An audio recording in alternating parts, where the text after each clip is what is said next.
வணக்கம். Hitech news TV செய்திகள்.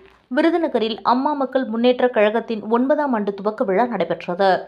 விருதுநகர் மத்திய மாவட்டம் சார்பில் சாத்தூர் சட்டமன்ற தொகுதிக்கு உட்பட்ட வெம்பக்கோட்டை ஒன்றியம் ஆலங்குளத்தில் இந்நிகழ்வானது நடைபெற்றது. வருகின்ற 2026 சட்டமன்ற தேர்தல் தொடர்பாக இந்த ஆலோசனைக் கூட்டம் நடைபெற்றது. முன்னதாக இந்த கூட்டத்திற்கு அம்மா மக்கள் முன்னேற்றக் கழகத்தின் மத்திய மாவட்ட செயலாளரும் மேற்கு மாவட்ட பொறுப்பாளருமான பைல்வான் சந்தோஷ்குமார் அவர்கள் தலைமை வகித்தார். நிர்வாகி மணிகண்டன் அவர்கள் வரவேற்புரை வழங்கினார். இதில் சாத்தூர் தொகுதியில் பொது செயலாளர் டிடிவி தினகரன் போட்டியிட வேண்டுமென தீர்மானம் நிறைவேற்றப்பட்டது. கூட்டத்தில் அம்மா மக்கள் முன்னேற்றக் கழக நிர்வாகிகள் ஏராளமானோர் கலந்து கொண்டனர்.